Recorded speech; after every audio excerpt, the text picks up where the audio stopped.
Fala pessoal, tudo bem? Hoje o Diacrônico traz uma aula de História do Brasil, período republicano, mais especificamente a Era Vargas.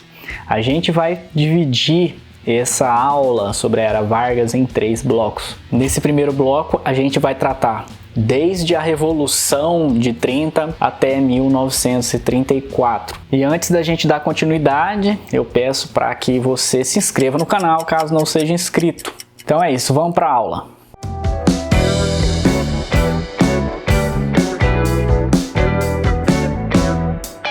Como vocês podem ver nesse slide que agora estou mostrando, nós temos aqui um cronograma sobre a divisão dos períodos dentro da Era Vargas. Nós temos aí de 30 a 34 o chamado governo provisório e o governo constitucional, que começa justamente em 34 até 37, quando ele vai dar um golpe de Estado, e o Estado Novo, que vai durar deste período, deste marco, até 45, quando a ditadura varguista, o chamado Estado Novo, vai ser destituída por outro golpe de Estado. É muita coisa, mas a gente vai tentar sintetizar aqui nas nossas aulas.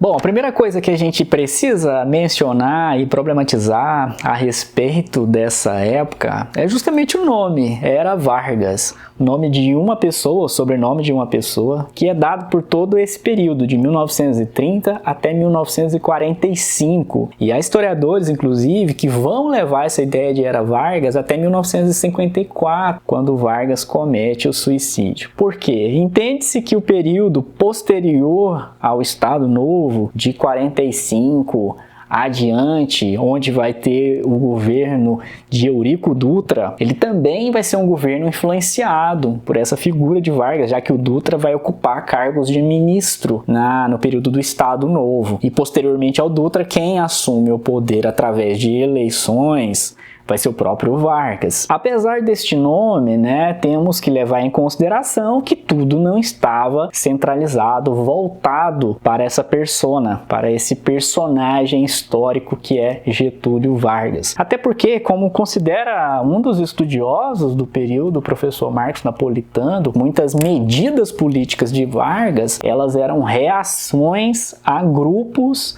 a disputas e a projetos colocados aí desde pelo menos a Primeira República. O próprio movimento revolucionário de 1930, ou golpe de Estado, é uma reação das elites intra-oligárquicas que eram dissidentes a São Paulo, sobretudo, e também os tenentistas. Então, até mesmo essa revolução de 1930 é uma reação aos acontecimentos.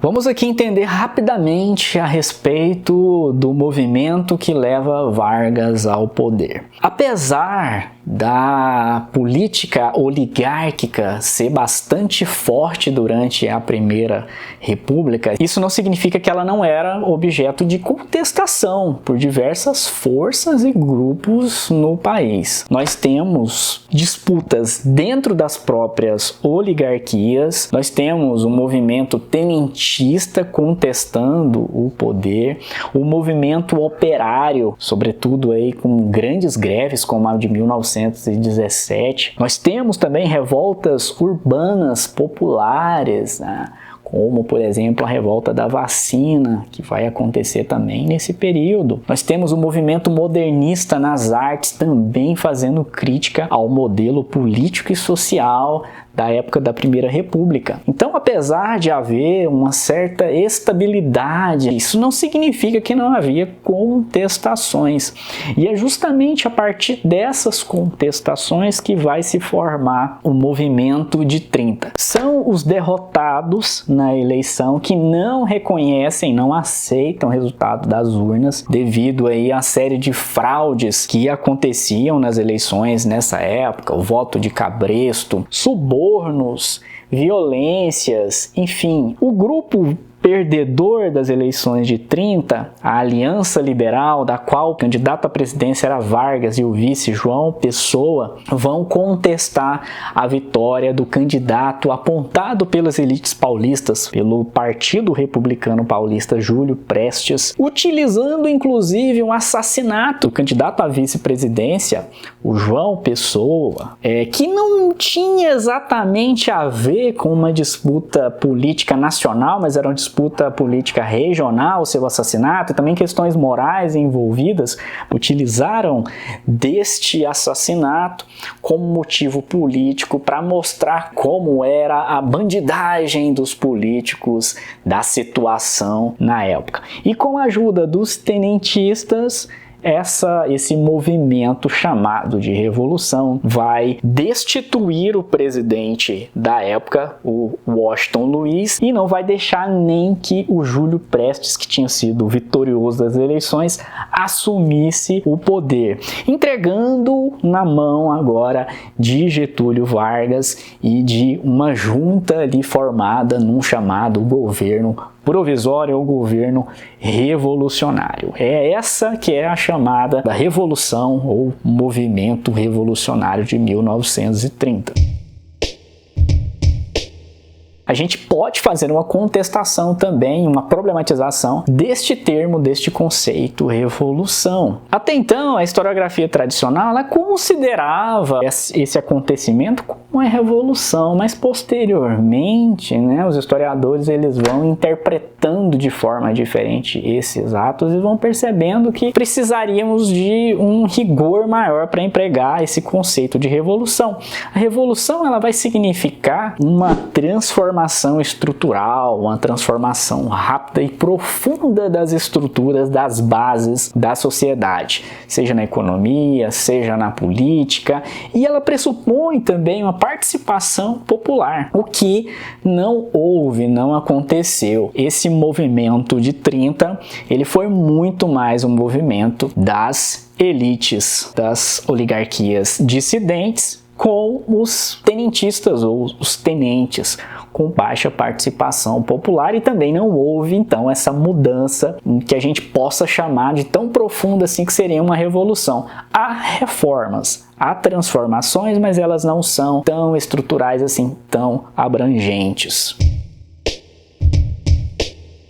O próprio Getúlio Vargas, de onde que vem esse cara? Ele é um gaúcho da cidade de São Borja, no Rio Grande do Sul, ele é um gaúcho da fronteira e ele já estava dentro da política institucional, ele já tinha uma carreira. Vargas era um militar do exército, mas era alguém que, enfim, já tinha se enfiado na política há muito tempo. Ele foi deputado estadual e federal pelo Rio Grande do Sul, foi também governador e ministro, inclusive do senhor Washington Luiz, o presidente que foi destituído. Então Vargas foi ministro da Fazenda durante um ano do governo Washington Luiz. Para vocês verem que assim, Vargas não apareceu do nada, ele não era um agente externo, o que fica ainda mais difícil da gente apontar o movimento de 30 como revolução. Eu sempre brinco que é um revolugolpe, porque tem aqueles que gostam que seja uma revolução, outros que falam que é um golpe. Então, gente, para conciliar gregos e troianos foi um revolugolpe. Uma outra coisa que a gente pode considerar também é justamente a imagem, a memória que foi criada a respeito desse líder de Getúlio Vargas. Quando a gente pensa no Vargas como um líder ditatorial, um líder forte que consegue controlar as massas, um líder populista, mas essa figura, essa imagem, ela foi se construindo com o tempo, tá, gente?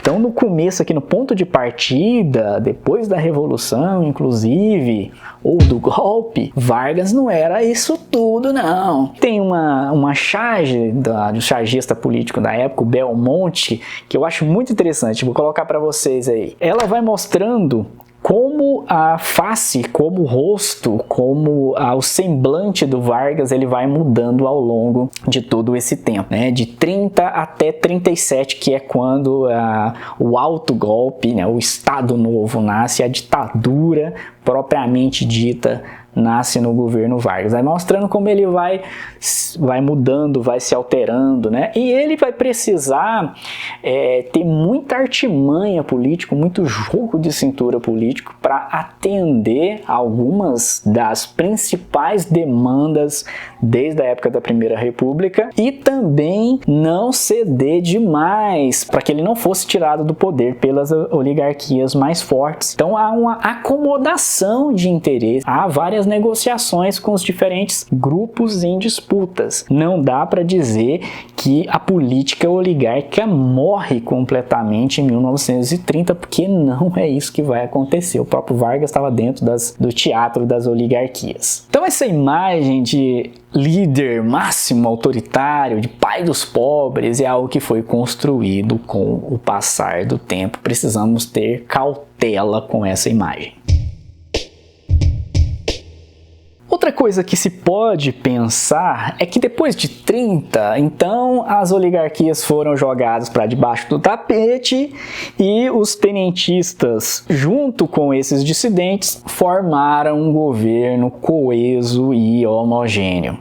O que não é verdade, o que não condiz com a realidade. Existiam muitos grupos, muitos embates e muitos projetos de construção, não só desse governo, como também do Estado brasileiro. O artigo da historiadora Dulce Pandolfi, lá na obra organizada pelo Jorge Ferreira e pela Lucília Delgado, História do Brasil Republicano, o Tempo do Nacional Estatismo, mostra muito bem esses embates, esses projetos em disputa nesse período aqui no começo da Era Vargas. Os dois principais grupos e os projetos em disputas vão ser justamente dos tenentistas e das dissidências oligárquicas. Os tenentistas vão exigir uma centralização estatista, uma tentativa de moralizar a política, de ter um controle maior, uma fiscalização maior sobre as eleições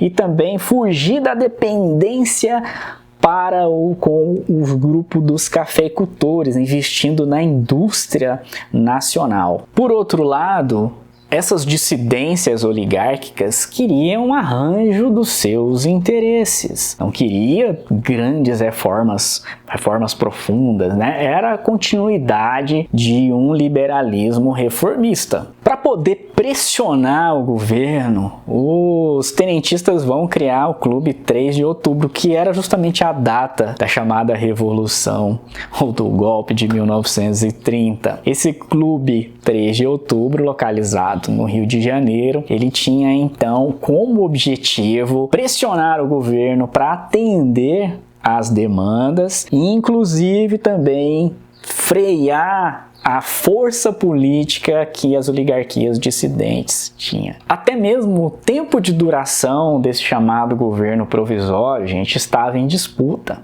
Os tenentistas queriam que esse governo provisório ou revolucionário durasse muito tempo, até que todas as reformas e todas as medidas mais radicais pudessem ser implantadas e não dessem chance para um retorno das velhas oligarquias. Enquanto isso, posteriormente a essa tomada do poder, essas oligarquias elas vão, pelo contrário, exigir que esse governo provisório termine logo e se faça uma constituição para o país, já que estar vivendo num país que tem um regime discricionário, ou seja, não tem leis máximas, poderia ser visto como uma ditadura personalista do Vargas. Isso vai desagradar, então, esse pessoal das oligarquias.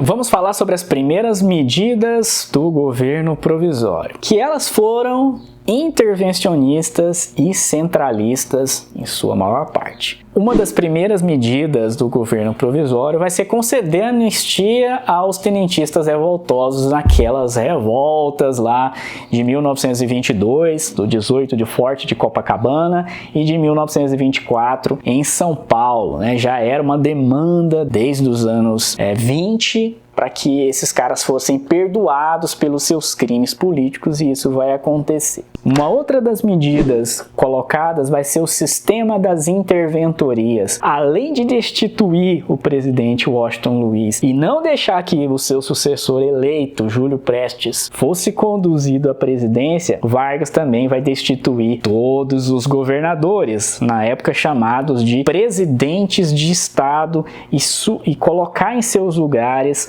os chamados interventores, que eram nomeados por Vargas e subordinados também ao governo central. Isso obviamente vai gerar uma série de tensões com os políticos locais, sobretudo no Centro-Sul, que não aceitavam tamanha intervenção. E essas tensões, o Vargas vai tentar conciliar esses interesses. Ele vai trocando esses interventores, que na sua maior parte vinham do grupo dos tenentistas, por aqueles que tinham aceitação maior. Só para vocês terem uma ideia, em torno de 94 interventores participaram de governos do estado entre os anos de 1930 e 1935. Então era um rodízio bem grande. O caso de São Paulo é bastante ilustrativo para a gente entender isso. Foi nomeado como interventor para o estado de São Paulo o João Alberto, que era alguém ligado ao exército. Ele era um tenentista, e só que com umas tendências assim de esquerda, porque o tenentismo era um balaio de gato doido, né? Tinha esquerda, direita, centro, várias tendências. E os oligarcas de São Paulo não vão gostar nada, esse cara vai ser destituído do poder rapidamente, vão substituí-lo por outro. Nos sistemas de interventoria, a gente também tinha medidas lá que o Estado ele não poderia contrair empréstimos de maneira autônoma, como existia na Primeira República. Ou seja, para pegar dinheiro emprestado internacional, você precisava de uma aprovação do governo central. E a despesa com a polícia militar era só 10% da arrecadação do Estado. Isso era uma medida para tentar diminuir a força do federalismo, a força das regiões em relação ao Exército Nacional.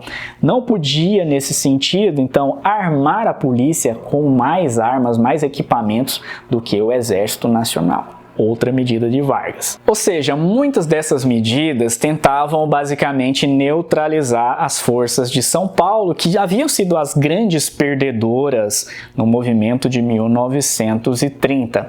Só que tinha dois problemas aí: o café e o movimento operário. O Brasil era um país agrário que dependia, basicamente, ou tinha como carro-chefe da sua economia a exportação de café.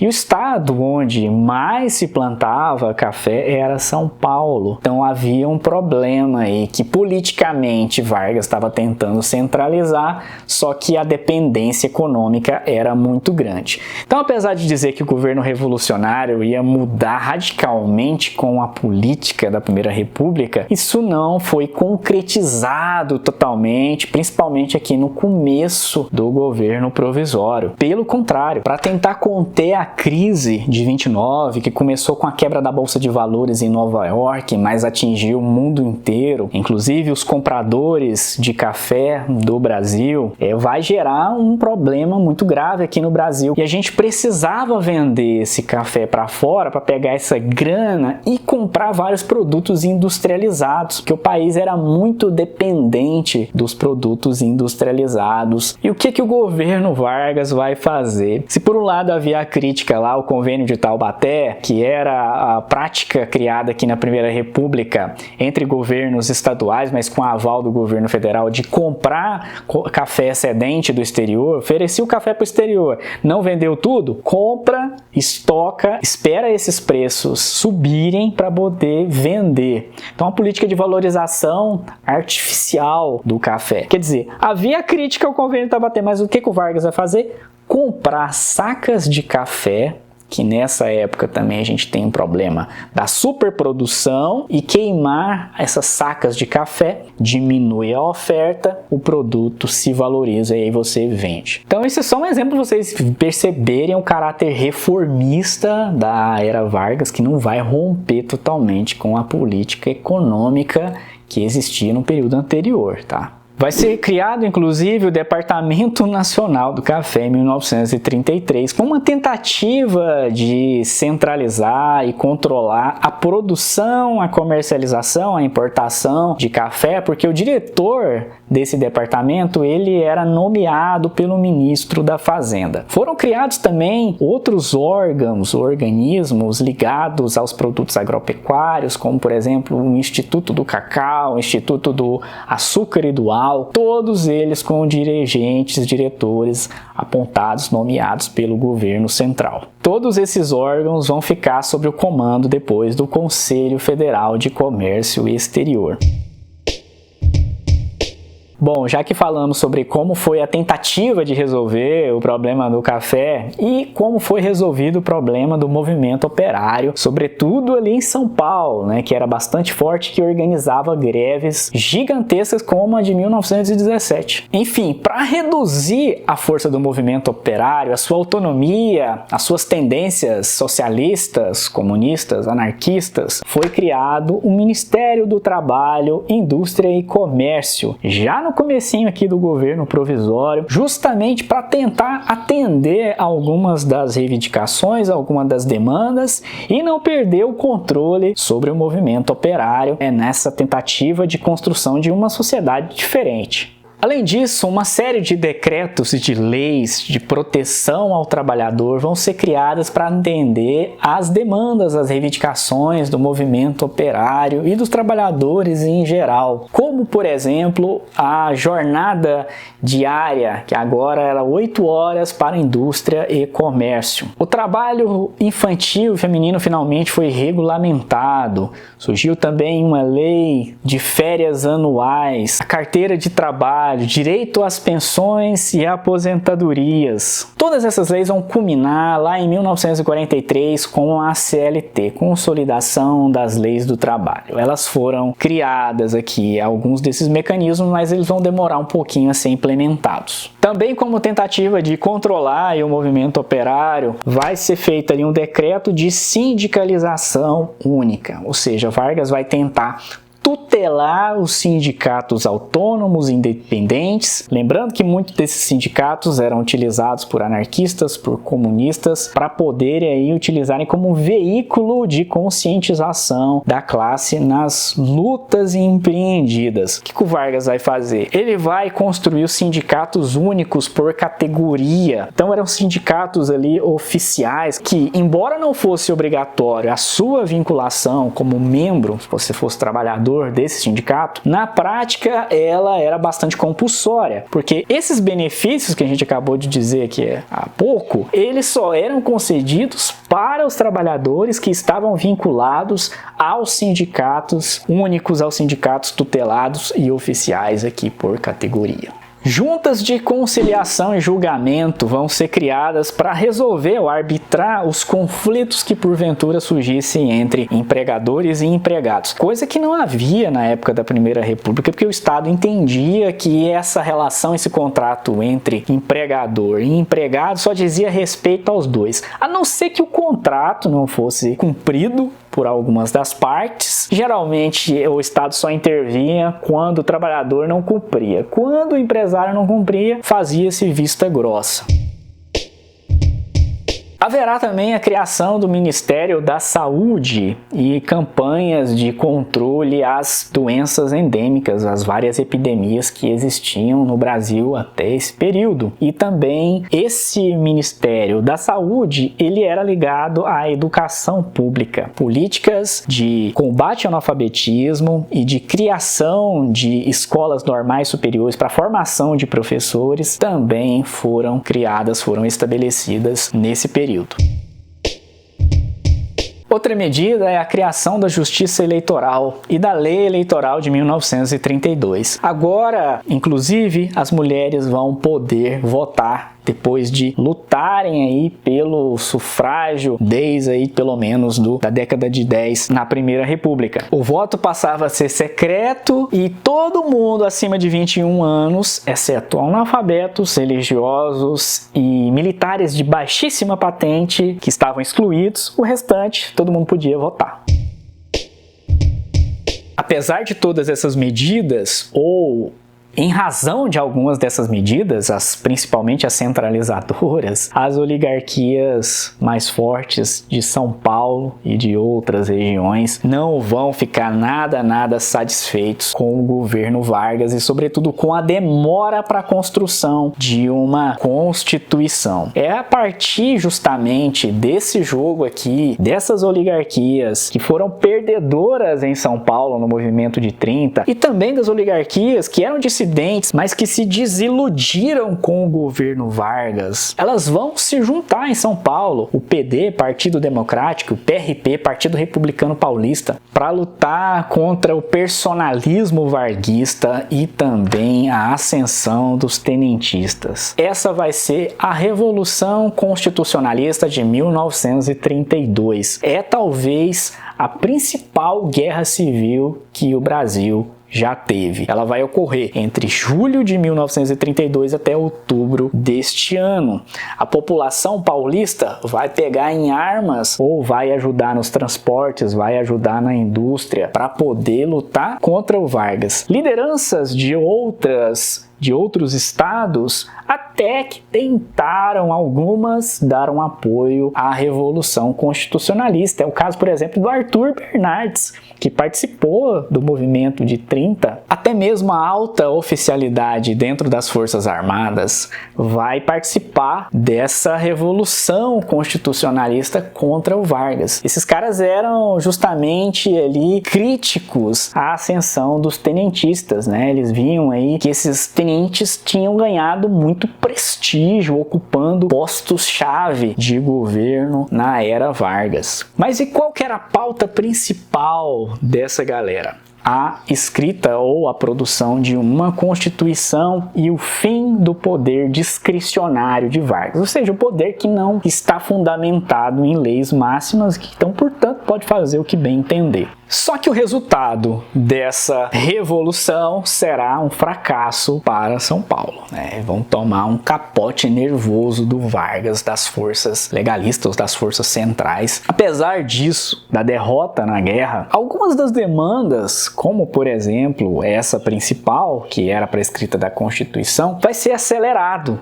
O Vargas já tinha pensado ali numa Assembleia Constituinte, mas vai ter uma aceleração para a convocação dessa Assembleia Constituinte, a criação de uma Constituição. Além disso, também os interventores de São Paulo vão passar a ser sempre paulistas e civis, que era uma exigência também dos revoltosos. A revolta constitucionalista de 32 serviu para uma coisa positiva para o governo Vargas, que foi realizar uma reforma militar agora nas Forças Armadas, porque ele percebeu agora quem que eram seus inimigos que estavam dentro das armadas. São os caras que participaram, ajudaram a oligarquia paulista na Revolução de 32. Posteriormente à revolta constitucionalista foi empreendida uma reforma administrativa na área militar. Essa tinha como uma das vertentes diminuir o poder dos tenentistas. O tenentismo era visto como ambiguidade dentro da corporação das forças militares. Por quê? Por um lado, o tenentismo tornou possível colocar a classe militar como um ator político primordial, importantíssimo na ordem do dia. Isso era uma reivindicação e uma disputa de poder que a gente tem pelo menos desde 1850. Só que por outro lado, os tenentistas, eles despertavam essa ambiguidade porque subvertiam a ideia de hierarquia militar, que os tenentes e os capitães, né, são oficiais de baixa patente e muitas vezes eles possuíam benefícios, possuíam mais prestígio do que os coronéis e generais oficiais de alta patente.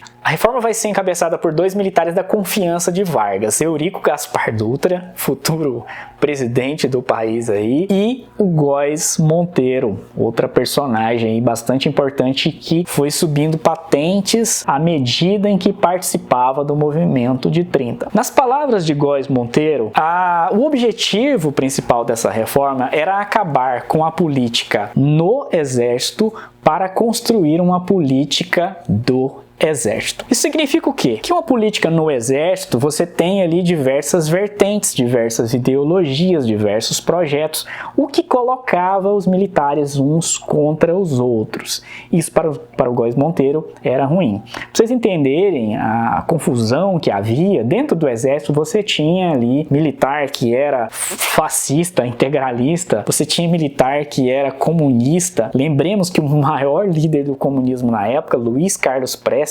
veio de dentro do exército, era alguém que participava do movimento tenentista. Então isso gerava ali uma série de tensões, uma série de problemas. Contrapartida, a política do exército significaria que o exército se constituía agora como um ator unificado, um ator político unificado, com um projeto, com uma pauta muito definida, sem existir tantas disputas, tantos embates dentro da corporação. E esses caras vão dizer que o objetivo máximo aqui então desses projetos unificados seria atender aos interesses nacionais, né? O exército vai se constituir como alguém que sabe interpretar quais são os interesses nacionais. E quais seriam esses interesses aqui? Modernizar a economia através das indústrias, construir o nacionalismo acima das regionalizações ou dos interesses regionais ou federalistas, promover uma integração nacional e também defender a ordem social e os valores cristãos ocidentais. Pois é, meus caros, desde essa época existia esse medo do perigo comunista de subverter a ordem, né? De acabar com a propriedade privada, destruir as famílias. E aí, esses militares que tinham tendências mais radicais para um lado e para o outro vão acabar saindo do tenentismo, saindo aqui dessa ideia depois dessa reforma que vai acontecer no exército e vão se filiar a movimentos e a partidos que existiam tanto à direita como à esquerda. E claro, vai ter também a galera que vai ficar de boa e vai compor os quadros burocráticos do governo. Agora vamos falar sobre a Assembleia Constituinte, né? Nós vimos lá que a Revolução de 32, ela vai demandar uma urgência sobre a chamada dessa Assembleia Constituinte. A Assembleia ela vai acontecer entre dezembro de 1933 até meados de 1934. Não só deputados, parlamentares, eleitos de acordo com aquele código eleitoral, né? Todo mundo acima de 21 anos, mulheres também votam, exceto analfabetos, religiosos e praças de pré, mas também, além desses parlamentares convencionais, representantes de profissões, representantes corporativos também vão participar da Constituição, da construção da Constituição. Então, aquelas categorias profissionais, né, que o Vargas vai fazer lá com os sindicatos, cada um vai ter um representante. E isso era uma estratégia que o governo tinha criado justamente para diminuir a força dos parlamentares eleitos pelo voto convencional, que a política ainda ela tinha um predomínio das elites locais, dos coronéis, né, daquela forma. Então era uma tentativa do governo de tentar equilibrar as forças caso essa Constituição fosse muito puxada para o lado das oligarquias. E um dos grupos políticos envolvidos na Assembleia vai ser, por incrível que pareça, a Igreja Católica, que vai criar uma Liga Eleitoral Católica, onde eles vão obter certo sucesso. Por exemplo, o casamento religioso ele vai ser oficializado agora como válido até para a lei. E por outro lado, o divórcio vai ser proibido, né? O Brasil é um país aí que o divórcio vai ser legalizado só no final dos anos 70.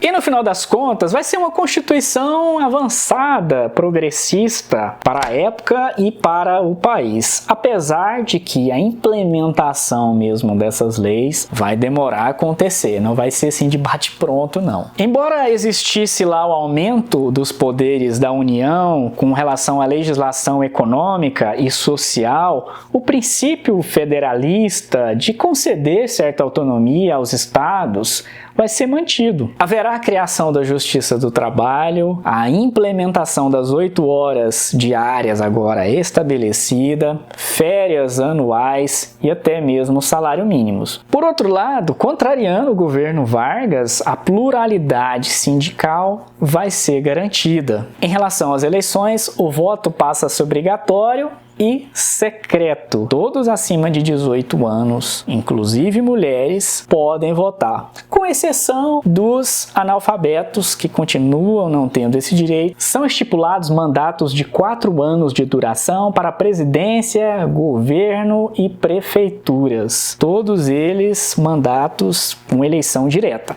exceto na primeira eleição, justamente a de 34, que seria decidido de forma indireta. Inclusive o presidente Vargas, que agora vai ser eleito indiretamente pelos parlamentares da Assembleia Constituinte. Ele leva a vitória com 175 votos contra 71 para outros candidatos, inclusive o Góes Monteiro, que também foi candidato e recebeu só 4 votos. Mas essa vitória pode ser que ela tenha custado alguma coisa para o Vargas, porque ele vai precisar fazer negociações e concessões para grupos oligárquicos para poder obter aí esse apoio. E ele não ficou nada satisfeito com a Constituição. Em sua opinião, era uma Constituição que cerceava muito o poder do presidente, que não lhe dava liberdade de governar da maneira como ele achava adequada. Então é isso, pessoal, a gente encerra esse primeiro bloco e no próximo bloco a gente trata a respeito do período chamado de governo constitucional de 1934 até 1937, mas também aborda sobre os grupos políticos em disputa pelo poder, sobretudo os integralistas e a Aliança Nacional Libertadora. Até lá, valeu!